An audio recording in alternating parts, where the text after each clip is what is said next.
বাইটায় বাইটায় এই ভর্তাটা করলে আপনার একবার না ভাত বারবার খেতে ইচ্ছা করবো, আর পাতিলে কিন্তু ভাত চাইটা বেশি দিতে হইব। এটারও একটা ঘটনা আছে, তা তো কমই। তার আগে দেখেন কি করতেছি, তাওয়াটা একদম অনেক গরম করে তারপরে 2টা বাঁশপাতা শুটকি দিয়ে দিছি, আর লবণ দিছি কেন জানেন, কোনো তেল দিয়ে এটা টালবো না। তো আমার শাশুড়ি এইভাবে করতো, তারা বলতো যে তেল দিলে নাকি শুটকির স্বাদ ঘ্রাণ চলে যায়। এখন আবার ভাবতেছেন তাইলে আবার তেল দিছি কেন। এই যে আমি হালকা একটু তেল দিব, তাদের মতো আসলে ওইভাবে আমরা পারবো না, অনেকগুলো একটু লবণ দিয়ে তারপরে কিভাবে জানি করতো। তো যাই হোক, আমি হালকা একটু তেল দিছি, কিন্তু এই তেল একদমই দেখা যাবে না। এখানে গোটা গোটা করে রসুন আর গোটা গোটা করে কয়েকটা পেঁয়াজ নিয়ে নিছি, তারপরে দিয়ে দিব এখন কাঁচামরিচ। আর এই কাঁচামরিচটা সুন্দরভাবে ভাজবো। আর শুরুতেই বলছি যে এই ভর্তাটা সত্যি একটু ইউনিক, কারণ পটল দিয়ে করব, আর এটাকে সম্পূর্ণভাবে একটু লালচে লালচে করে ভাজা হবে। তারপরে আমি এখন পটলগুলো এটার মধ্যে দিয়ে দিব, আর পটলগুলো আমি গোল গোল করে কেটে তারপরে একটু হালকা ভাপ দিয়ে নিছি। আপনি যদি চান তাহলে আপনি কিন্তু একটু ভেজে নিতে পারেন, ওই ভর্তাটা আরও মজা হবে। পটল দিয়ে অনেকেই চিংড়ি মাছ দিয়ে ভর্তা খাইছে, কিন্তু এই ভর্তাটার রেসিপি অনেকেই খায় নাই বা করে নাই, কিন্তু এইভাবে আপনি করে খেয়ে দেখবেন যে কি পরিমাণে মজা লাগে, এখানেই শেষ না কিন্তু। তারপরে দেখেন এটাকে খুব সুন্দরভাবে টাইলে নিতে হবে, কারণ পটল যখন সিদ্ধ করছি হালকা একটু পানি পানি ছিল, তো আস্তে আস্তে করে খুব সুন্দরভাবে এটাকে একদম কালারটাই চেঞ্জ হয়ে যাবে ভাজতে ভাজতে ভাইজা নিব। দেখেন তো তাওয়ার মধ্যে বোঝা যায় এখন কোনো তেল আছে, ওই যে আমি পটলটা একটু সেদ্ধ করছি এই জন্যই আমি হালকা তেলটুকু একটু দিছি।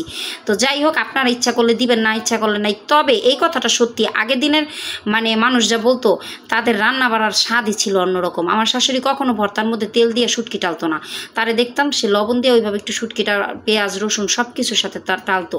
সে বলতো তেল দিলে নাকি এটার ঘ্রাণটা বা স্বাদটা নষ্ট হয়ে যায়।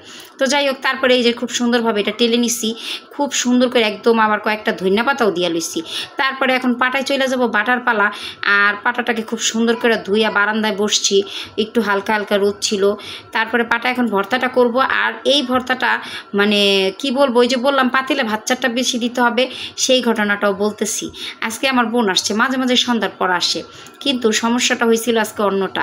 এই যে দেখেন এখানে আরেকটা আইটেম করছি, সেটা হচ্ছে কাসকি মাছের চচ্চড়ি। কিন্তু এটা যেন তেন চচ্চড়ি না, এটার মধ্যে দিয়েছিলাম একটু জলপাই কুচি কুচি করে কেটে, এত মজার হয়েছিল।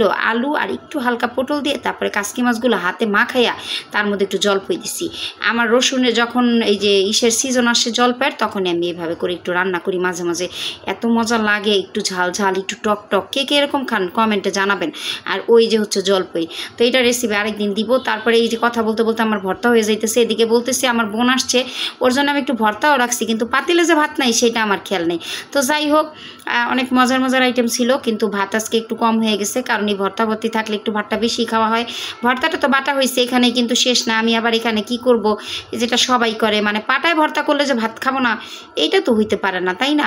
পাটায় ভর্তা মানেই 2-4টা ভাত খাওয়া পাটায়, সেইটা হইলে পাতায় ভর্তাটা করার পরে যে একটা তৃপ্তি, সেই তৃপ্তিটা পাওয়া যায়। তো ভর্তাটা কেমন লাগছে সেটা তো অবশ্যই জানাবেন। আর এইভাবে যদি না করে খান, অবশ্যই রান্না করে খাবেন, মানে ভর্তা করে খাবেন। আর এখন কয়েকটা গরম চামচ দিয়ে ভাত নিয়ে নিব, গরম গরম ভাত একদম। তারপরে এই গরম ভাত পাটায় সুন্দর করে মা খাইয়া যাকে, তারপরে নিজে একা খাবো, কারণ এত ঝাল জিনিস। আর হাতটা যে জ্বলছে, আসলে ভালো জিনিস খাইতে হলে তো একটু কষ্ট করতেই হইব, তাই না? তো হাতটা কিন্তু অনেক জ্বলছিল, আর পাটায় মাখাই ভাতটা খাইতে যে এত মজার। কেমন লাগলো আজকের ভিডিওটি অবশ্যই জানাবেন। ধন্যবাদ, সবাই ভালো থাকবেন, আল্লাহ হাফেজ।